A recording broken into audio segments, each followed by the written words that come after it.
Assalamualaikum, Football United ringan amatiran ala gua preview lanjutan Liga Premier Inggris akan berlangsung di Old Trafford. Kick off-nya insya Allah akan berlangsung jam 16, jam 4 sore hari Sabtu waktu Eropa. Berarti di Indonesia malam Ahad ya, sekitar jam berapa tuh berarti? 16 tambah 6 jam 10 malam waktu Indonesia Barat. Manchester United kali ini akan menjamu Crystal Palace di Old Trafford.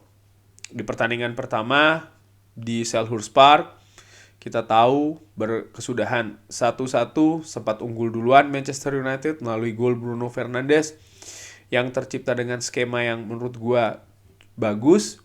Namun di menit-menit terakhir harus kebobolan dengan gol tendangan bebas yang juga luar biasa. Karena pertandingan akan berlangsung di Old Trafford, ini dia tampilan Manchester United setelah Piala Dunia ketika bertanding di Old Trafford. 1, 2, 3, 4, 5, 6, 7, 8. 8 kemenangan. Bahkan secara total ini ada 12 kali pertandingan ya, semenjak Manchester United gagal meraih kemenangan selalu yang memperoleh hasil menang. Total ada 12. Jadi Old Trafford kalau menurut gue sih ya sudah berbeda ini efeknya dibanding dengan musim-musim sebelumnya. Manchester United sulit dikalahkan, bahkan lebih sering menang. Sementara Crystal Palace di beberapa laga terakhir ini dia raihannya seri menghadapi Manchester United 1-1. Dan setelahnya mereka mampu menahan Newcastle 0-0. Walaupun di 3 partai sebelum menghadapi Manchester United, mereka selalu menderita kekalahan secara beruntun. Ada peningkatan menurut gue dari pasukan Patrick Vieira ini, sehingga tetap harus waspada Erik ten Hag dan juga para pemain Manchester United. Tadi gue sudah singgung tentang rekor kandang Manchester United, bagaimana rekor tandang Crystal Palace di beberapa pertandingan terakhir. Dari 4 pertandingan terakhir mereka ini kalah ya. Di 3 pertandingan, termasuk juga itu ada menghadapi Newcastle, dan meraih 1 kemenangan ketika tandang menghadapi Bournemouth, menghadapi Chelsea yang belum stabil pun Crystal Palace ini kalah 1-0. Walaupun di pertandingan tersebut Chelsea punya banyak peluang, Crystal Palace pun juga punya beberapa peluang. Head to head antara Crystal Palace dan juga Manchester United, ini dia 1-1 di pertemuan pertama musim ini. Sementara di uji coba itu ya, di Australia menang 3-1, dan musim lalu Crystal Palace menang 1-0 menghadapi Manchester United, dan sebelumnya Manchester United juga menang 1-0 menghadapi Crystal Palace. Jadi saling mengalahkan musim lalu. Terakhir kali Crystal Palace ini selama 2 musim berturut-turut ya, di 2 musim sebelumnya mampu menang menghadapi Manchester United di Old Trafford 1-3 dan sebelumnya 1-2.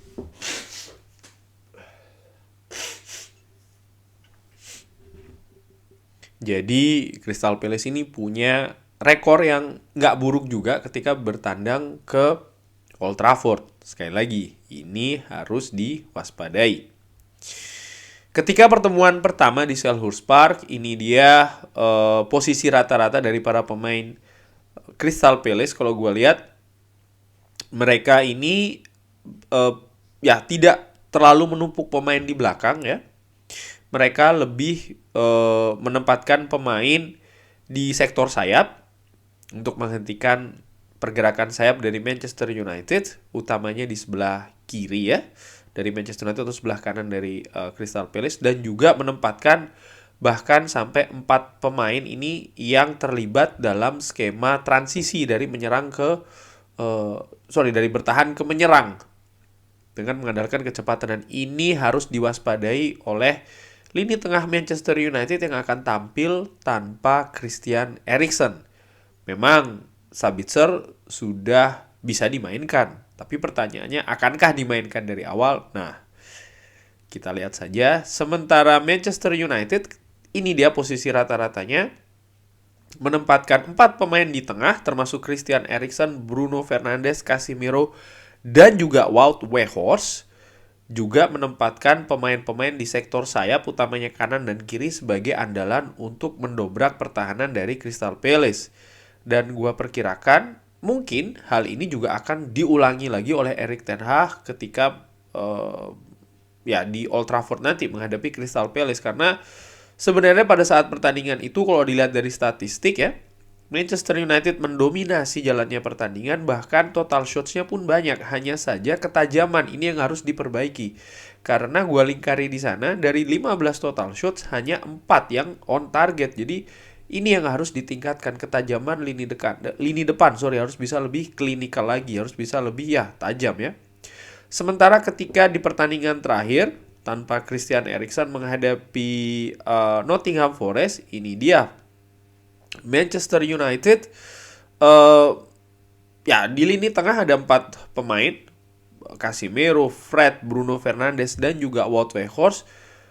Lalu di kanan dan di kiri tuh yang diandalkan juga untuk jadi sisi pendobrak pertahanan dari Nottingham Forest. Dan seperti gue katakan barusan, ini akan diulangi lagi mungkin skema ini ketika menghadapi Crystal Palace.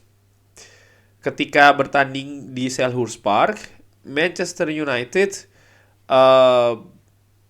memainkan Scott McTominay, Garnacho, dan juga Christian Eriksen sebagai pemain pengganti.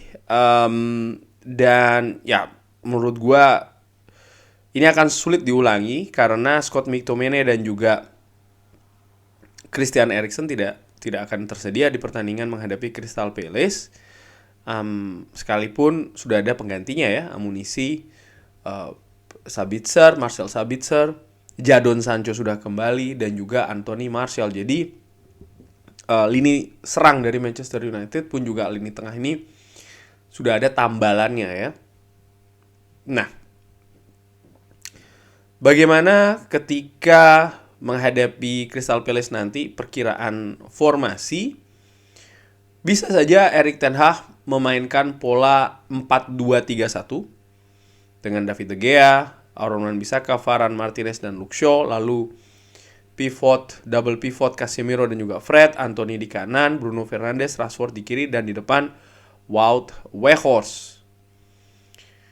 Tapi pengharapan gua Manchester United bermain dengan 4-3-3. Gua melihat ketidakhadiran Christian Eriksen ini sedikit mempengaruhi ya, terutama di sirkulasi bola di lini tengah penghubung. Dan gua melihat Casemiro dan juga Bruno Fernandes ini bisa menambal ya hal tersebut, tidak adanya Christian Eriksen. Dan tentu saja ada konsekuensi, Bruno Fernandes yang biasanya bermain di posisi nomor 10 bergeser seperti ketika menghadapi Nottingham Forest. Oleh karena itulah gue lebih berharap atau prefer bermain dengan 4-3-3 sih.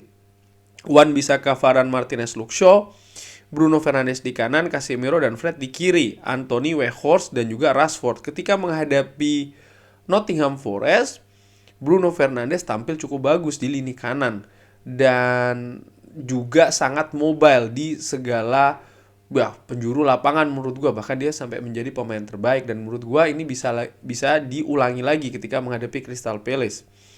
Fred di kiri, dan yang membedakan adalah di depan. Ketika menghadapi Nottingham Forest ada Garnacho, dan gue melihat Garnacho sepertinya kurang tajam, kurang berani. Dan ketika Marcus Rashford yang main, terlihat perbedaannya. Sehingga menurut gue kalau seandainya dicoba Marcus Rashford yang dimainkan sebagai starter, mungkin bisa lebih tajam ya. Di samping juga tempo. Di babak pertama ketika menghadapi Nottingham Forest, temponya tidak cukup cepat, dan ketika itu dinaikkan cukup menyulitkan pertahanan dari Nottingham Forest yang juga tampil dengan rapat sih menurut gua. Kalau seandainya Manchester United bisa tampil tajam ya, solid di belakang, berani berduel, menurut gua punya chance atau peluang menang, bahkan clean sheet, gue perkirakan bisa dengan skor 2-0. Tentu saja di pertandingan nanti ada 3 pemain yang gue nantikan penampilannya ya. Ada Jadon Sancho, Anthony Martial, dan juga Marcel Sabitzer. Apakah salah satu atau salah dua atau bahkan ketiganya akan bermain dari awal? Ringan amatiran, gue meragukan ya, walaupun bisa saja sih Marcel Sabitzer dimainkan duluan ataupun juga Anthony Martial dimainkan duluan. Itu bisa saja. Cuman menurut gue mungkin peluangnya tidak besar. Kalaupun iya, gue menilai yang paling besar justru peluang diturunkan dari awal adalah Marcel Sabitzer. Mungkin. Kenapa? Karena Erik ten Hag biasanya tidak ragu-ragu untuk pemain ini supaya lebih cepat berintegrasi, ya langsung saja dimainkan di atas lapangan seperti Wout Weghorst. Tapi tentu saja juga melihat situasi di atas lapangan. Nah, gue juga berharap kalau ketiga pemain ini, terutama Jadon Sancho dan juga Anthony Martial, bisa bermain lepas, enjoy ya, fun. Terutama untuk Jadon Sancho ini sangat penting. Bukan bermain dengan teknik tinggi ya kan, dan lain-lain. Menurut gue bagaimana dia bisa enjoy dulu, karena ketika dia sudah enjoy, ya menurut gue faktor teknisnya nanti akan ngikut di sana. Pun juga seorang Anthony Martial bagus, dia sudah bisa langsung mencetak gol di pertandingan pertamanya ya, menghadapi Nottingham Forest setelah lama cedera. Dan biasanya sih rekor gol dari Anthony Martial ini bagus. Satu-satunya yang mengganggu kalau menurut gue ya dari Anthony Martial ini kan ketersediaannya, artinya faktor cederanya yang terlalu sering. Ketika dia dimainkan menurut gue dia cukup bagus, perannya juga cukup oke. Walaupun mungkin beberapa pihak melihatnya tidak demikian, tapi Erik ten Hag contohnya ketika menghadapi Manchester City kan dilihat ternyata perannya dia ini lebih sebagai pengganggu, dan ketika Anthony Martial cedera di babak kedua dimainkan memang ada penurunan di sana, dan itu diakui langsung oleh sang pelatih, sang manajer Erik ten Hag. Jadi menurut gua ya semoga 3 pemain ini ketika nanti diturunkan bisa memberikan efek yang maksimal di atas lapangan, sehingga Manchester United bisa mengamankan lagi 3 poin, bisa ya Old Trafford kembali angker ya, kembali kokoh. Dan ini juga penting untuk menjaga posisi Manchester United di papan klasemen sementara. Kurang lebih demikian bagaimana Sobat Football United, perkiraan skor berapa-berapa, formasi bagaimana, ingin Marcel Sabitzer langsung turun dari awal atau cadangan dulu, Anthony Martial atau Wout Weghorst, drop di kolom komen. Terima kasih sudah menyaksikan. Jangan lupa like, subscribe. Wassalamualaikum warahmatullahi wabarakatuh.